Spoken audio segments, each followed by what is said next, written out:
એક અવાજ, એક કલરવ, જે હવે જાણે આપણા આંગણામાંથી ખોવાઈ ગયો છે. આજે આપણે એ જ રહસ્યને ઉકેલવા જઈ રહ્યા છીએ. એ મધુર અવાજ આપણી વહાલી ઘરચકલીનો, જે હવે ભાગ્યે જ સંભળાય છે.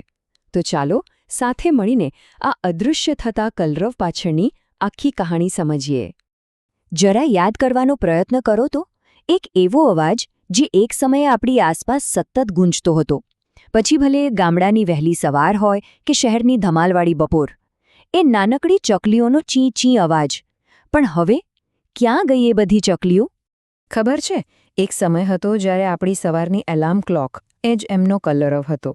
એવા મહેમાનો જેમને આપણે ક્યારે બોલાવ્યા નહોતા, પણ એમના વગર ચાલતું પણ નહોતું. પણ આજે એમની જગ્યાએ ખાલીપો છે, એકદમ શાંત, જે આપણને સૌને અનુભવાય છે.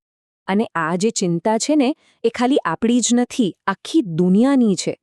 એટલે જ તો આ નાના જીવોને બચાવવા માટે અને લોકોનું ધ્યાન દોરવા માટે દર વર્ષે 20 માર્ચે એક ખાસ દિવસ ઉજવાય છે, વિશ્વ ચકલી દિવસ. એ યાદ કરાવવા માટે કે આ નાનકડા પંખી આપણા જીવનમાં કેટલા મહત્વના છે. આ આખી વાતની શરૂઆત થઈ 2010માં નેચર ફોrever નામની સંસ્થાથી. પછી 2012માં તો એક બહુ મોટું પગલું લેવાયું, જ્યારે ઘર ચકલીને દિલ્હીનું રાજ્ય પક્ષી જાહેર કરવામાં આવ્યું. અને આજે આ નાનકડી ચકલી માટેનો અવાજ 50થી પણ વધારે દેશોમાં ગુંજી રહ્યો છે. બધા સાથે મળીને કામ કરી રહ્યા છે. પણ કદાચ મનમાં સવાલ થતો હશે કે ભાઈ, એક નાનકડી ચકલી જ તો છે, એના માટે આટલી બધી ચિંતા શા માટે? વેલ, એ ખાલી એક નાનકડું પક્ષી નથી, એનાથી ઘણું વધારે છે. જો સીધી રીતે સમજીએ તો ચકલીઓ 2 કારણોસર બહુ જ મહત્વની છે. એક, આપણા પર્યાવરણના સંતુલન માટે, અને બીજું, આપણી સંસ્કૃતિ અને આપણી યાદો માટે. ચાલો પહેલા પર્યાવરણની વાત કરીએ. તમને ખબર છે, આ નાની ચકલીઓ એક રીતે ખેડૂતોની મિત્ર છે. કેવી રીતે? એ નાના જીવજંતુઓને ખાઈ જાય છે, જે પાકને નુકસાન કરે. મતલબ એકદમ નેચરલ પેસ્ટ કંટ્રોલ. એટલું જ નહીં, એ ફૂલોમાં પરાગનયન અને બીજ ફેલાવવામાં પણ મદદ કરે છે. ટૂંકમાં, જ્યાં ચકલીઓ ખુશ, ત્યાં આપણું પર્યાવરણ પણ તંદુરસ્ત. અને હવે વાત કરીએ સંસ્કૃતિની. ભારતમાં ભાગ્યે જ કોઈ એવું હશે જે ચકલીને ન ઓળખતું હોય. હિન્દીમાં એને ગોરૈયા કહે છે, તમિલમાં કુરુવી, ઉર્દૂમાં ચિરિયા. નામ ભલે ગમે તેટલા હોય, પણ ભાવ એક જ છે. આપણી વાર્તાઓમાં, કવિતાઓમાં, આપણી યાદોમાં, બધે જે વસેલી છે. તો પછી સવાલ એ છે કે જો ચકલી આટલી બધી મહત્વની છે, તો એ અચાનક ગાયબ ક્યાં થઈ રહી છે? એવા તો કયા દુશ્મનો છે જે આપણને દેખાતા નથી, પણ ચકલીઓનો નાશ કરી રહ્યા છે? ચાલો આનું કારણ શોધીએ. જુઓ, આની પાછળ કોઈ એક કારણ નથી. આ તો જાણે ચારે બાજુથી હુમલો થયો છે. શહેરોમાં પ્રદૂષણ, જે એમના ખોરાક એવા જીવજંતુઓને ખતમ કરી રહ્યો છે. આપણા નવા મકાનોની ડિઝાઇન, જેમાં બિચારી ચકલી માળો ક્યાં બનાવે. ખેતરોમાં જંતુનાશકોનો બેફામ ઉપયોગ, બિલાડી અને કાગડા જેવા શિકારીઓ. અને હા, આપણે જે આડેધડ ઝાડ કાપી રહ્યા છે, એ તો ખરું જ. આ બધાએ ભેગા મળીને ચકલીઓ પાસેથી એમનું ઘર છીનવી લીધું છે.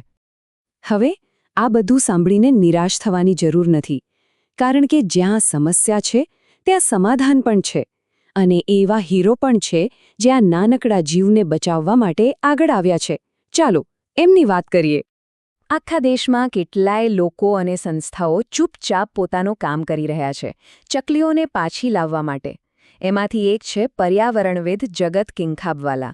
એમનું ચકલી બચાવો અભિયાન એકદમ સીધી વાત કરે છે કે ભાઈ, વિકાસ કરો, પણ પ્રકૃતિના ભોગે નહીં. અને જ્યારે મોટા પદ પર બેઠેલા લોકો સાથ આપે, ત્યારે વાત વધુ લોકો સુધી પહોંચે છે. 2017માં જ્યારે પ્રધાનમંત્રી મોદીએ આ અભિયાનને ટેકો આપ્યો, ત્યારે આ મુદ્દા પર લોકોનું ધ્યાન ઘણું વધ્યું.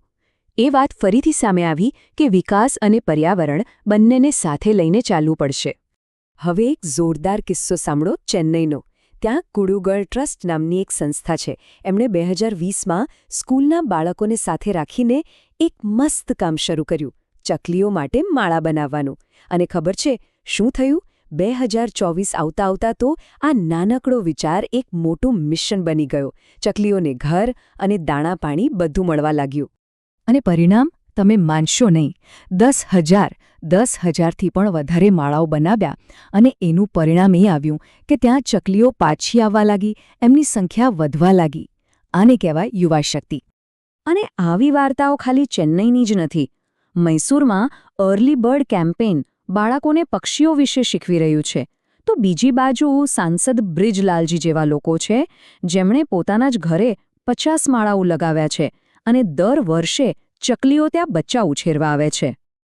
તો આ બધી વાતો સાંભળીને લાગે છે ને કે કંઈક કરવું જોઈએ? આ બધા લોકો જો કરી શકતા હોય તો આપણે કેમ નહીં? તો ચાલો હવે વાત કરીએ કે આપણે પોતે શું કરી શકીએ છીએ એ કલરવને પાછો લાવવા. અને આ કામ બિલકુલ અઘરું નથી. બસ 4 સાદા સ્ટેપ્સ છે. પહેલું, પોતાની બાલ્કની કે બગીચામાં એક વાડકામાં પાણી અને થોડા દાણા મૂકો. બીજું, બજારમાં મળતા ખાસ માળાઓ લાવીને લગાવો.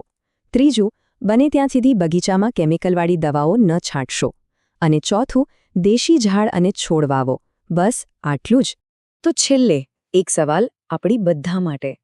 વિચારો કે આવતીકાલની સવાર કેવી હશે? શું એ શાંત હશે કે પછી એમાં ફરીથી ચકલીઓનો એ જ જાણીતો મીઠો કલરવ સંભળાશે? એનો જવાબ આપણા સૌના હાથમાં છે.